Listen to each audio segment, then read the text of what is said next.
आज आपण बनवणार आहोत गव्हाच्या पिठापासून तयार केलेल्या खमंग खुसखुशीत अशा तिखट पुऱ्या।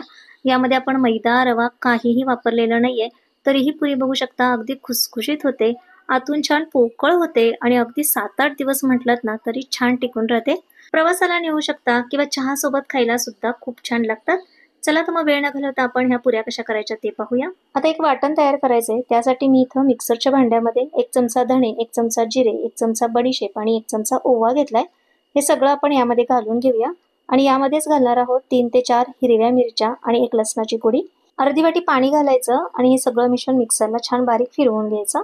आता पीठ मळायला घेऊया। तर इथं मी मेजरिंग कपाने मोजून 2 कप एवढं गव्हाचं पीठ घेतलेलं आहे। पीठ आपल्याला चाळूनच घ्यायचं आहे।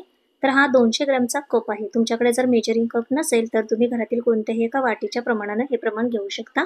यामध्ये अर्धी वाटी चण्याचं पीठ घालायचं, बारीक चिरून घेतलेली अर्धी वाटी कोथिंबीर घालायची, 7 ते 8 कढीपत्त्याची पाने अशी बारीक कट करून घालायची, चवीप्रमाणे मीठ घालून घ्यायचं। 1 चमचा इथं आपण लाल मिरची पावडर घातलेली आहे, ही काश्मीरी मिरची पावडर आहे। यामध्ये अर्धा चमचा हळद, पाव चमचा हिंग, मिक्सरला फिरवून घेतलेलं धने जिऱ्याचं जे वाटण आहे ते वाटण यामध्ये घालायचं। यामध्ये 2 चमचे सफेद तीळ घालायचे आणि सगळ्यात शेवटी आपण यामध्ये 2 चमचे कडकडीत तेलाचं मोहन घालायचे। आता तेल खूप गरम आहे, त्यामुळे लगेचच आपल्याला हाताने न करता चमच्याने ह्याला व्यवस्थित असं मिक्स करून घ्यायचं। मिश्रण हलकसं कोमट झालं की आपल्याला ह्याला हाताने मळून घ्यायचंय। आता यामध्ये आपल्याला पाणी न घालता सुरुवातीला कोरडंच आपल्याला हे मिक्स करून घ्यायचंय, कारण यामध्ये आपण पाणी घालून वाटण सुद्धा तयार केलेलं होतं किंवा कोथिंबीरीचा ओलसरपणा असतो। या सगळ्या ओलसरपणामुळे किंवा तेलामुळे सुद्धा हे मिश्रण खूप जास्त पातळ होऊ शकतं। तर सुरुवातीला पाणी न घालता हे असंच मळून घ्यायचं, जर गरज लागली तरच अगदी पाणी घालायचं आहे। यामध्ये मी अगदी 2 चमचे पाणी घातलेलं आहे आणि हे पीठ व्यवस्थित असं मळून घेतलंय। तर पीठ बघू शकता खूप जास्त घट्टही मळायचं नाही आणि खूप जास्त पातळही मळायचं नाही आणि हे पीठ मुरत न ठेवता लगेचच आपल्याला ह्याचे गोळे तयार करून घ्यायचेत। आता इथे बघा मी मोठा असा गोळा तयार करून घेतलाय। तुम्ही जर हवं असेल तर ह्याचे छोटे छोटे गोळे करून सुद्धा पुऱ्या लाटू शकता। तर इथं मी एकाच साईज मध्ये सगळे गोळे तयार करून घेतले, तर आपल्या इथे 4 गोळे बनवून तयार झालेत। तर इथं मी एकच मोठा गोळा लाटून त्याच्या पुऱ्या कट करून घेणार आहे। अगदी थोडंसं याला गव्हाचं पीठ लावायचं आणि याची पुरी लाटून घ्यायची। आता बघितलं तर ह्याला आपण तेलाचं मोहन लावलेलं आहे, त्यामुळे पुरी शक्यतो पोळपाटाला चिटकत नाही, पण अगदी थोडंसं पीठ लावायचं आणि याची पुरी लाटून घ्यायची। आता पुरी लाटत असताना खूप जास्त पातळही लाटायची नाही आणि खूप जास्त जाडही नको। पुरी जर खूप पातळ लाटली तर मग पुऱ्या कडक होतात आणि पुऱ्या जर खूप जास्त जाड लाटल्या तर पुऱ्या फुगतात छान पण लवकर नरम पडतात। त्यामुळे आपण चपाती ज्या साईज मध्ये लाटतो ना, अगदी त्याच साईज मध्ये ही पुरी लाटून घेतलेली आहे। काटाने सुद्धा आपल्याला एकसारखी अशी हिला लाटून घ्यायचंय। आता ह्याला तुम्ही ग्लासाने सुद्धा कट करू शकता किंवा तुमच्याकडे असं एखादं जर कटर असेल तर त्या कटरने सुद्धा तुम्ही याच्या पुऱ्या पाडून घेऊ शकता। तर इथं मी मीडियम साईजच्या सगळ्या पुऱ्या कट करून घेतेय। तर हे पहा, पुऱ्या सुद्धा अगदी मस्त एकसारख्या तयार होतात। आता साईडच्या कडा ज्या आहेत त्या काढून घ्यायच्या आणि पुन्हा पिठामध्ये मळून घ्यायच्या।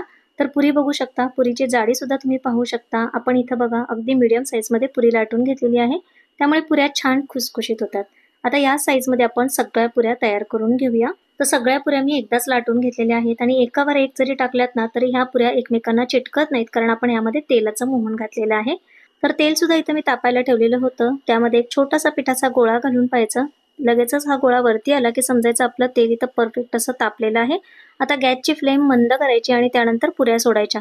लगेचच जर तुम्ही ह्यामध्ये पुऱ्या सोडल्यात ना तर मग पुऱ्या आपल्या लगेच करपू शकतात, त्यामुळे गॅस कमी करायचा। पुऱ्या घातल्यानंतर मग गॅसची फ्लेम मिडियम करायची आणि पुऱ्या तळून घ्यायच्या। मंद गॅसवरती जर पुऱ्या तळल्या तर मग त्या तेलकट होतात, त्यामुळे गॅसची फ्लेम मिडियम ठेवायची आणि पुरीला असं हलकसं दाबल्यासारखं करायचं आणि त्यानंतर पुऱ्या पलटी करून घ्यायच्या। एका वेळेस आपल्याला फक्त एकदाच पुरी पलटी करून घ्यायची, खूपदा जर पुऱ्या अलटी पलटी करत राहिल्या ना तर मग पुऱ्या तेलकट होतात। या 2 टिप तुम्ही नक्की लक्षात ठेवा की आपल्या पुऱ्या तेलकट का होतात। आता पुरी खुसखुशीत होण्यासाठी मीडियम फ्लेम वरतीच आपल्याला पुऱ्या तळून घ्यायच्या आहेत, म्हणजे त्या व्यवस्थित अशा तळल्या जातात। तर आता बघा आपण एक साइड तळून घेतली, आता दुसऱ्या साइडने सुद्धा ह्याला व्यवस्थित असं तळून घेऊया। पुऱ्यांना छान असा गोल्डन कलर आला की आपल्याला ह्या पुऱ्या काढून घ्यायच्यात। तर पुऱ्या कशा झाल्यात हे पाहूया। तर आवाजावरून तुम्हाला कळलंच असेल आपल्या पुऱ्या किती छान खुसखुशीत अशा झालेल्या आहेत। आता मीडियम फ्लेम वरती बाकीच्या पुऱ्या सुद्धा आपण तळून घेऊया। पुऱ्या तळताना अजिबात घाई करायची नाही, नाहीतर मग पुऱ्या नरम पडू शकतात। त्यामुळे तुम्हाला जर खुसखुशीत पुरी हवी असेल तर मीडियम फ्लेम वरती एकसारखं तळत राहायचं आणि मस्त गोल्डन कलर आला की ह्या पुऱ्या काढून घ्यायच्या। तर आपल्या इथं सगळ्या पुऱ्या बनवून तयार झालेल्या आहेत। साधारण 70 ते 80 पुऱ्या आपल्या इथे बनवून तयार होतात। सगळ्या पुऱ्या छान खुसखुशीत झालेल्या आहेत या पुऱ्या एकदा बनवल्यात ना की अगदी 7-8 दिवस छान टिकतात, खुसखुशीत होतात, पोकळ होतात आणि मुलांना सुद्धा तुम्ही टिफिनला देऊ शकता किंवा मधल्या वेळेत खायला सुद्धा देऊ शकता. पुरी रेसिपी जर आवडली असेल तर व्हिडिओला लाईक नक्की करा. चॅनलला जर नवीन असाल तर चॅनलला सबस्क्राईब करा. बाजूचं बेल बटन नक्की दाबा म्हणजे माझ्या अशाच रेसिपी तुम्हाला पाहायला भेटतील.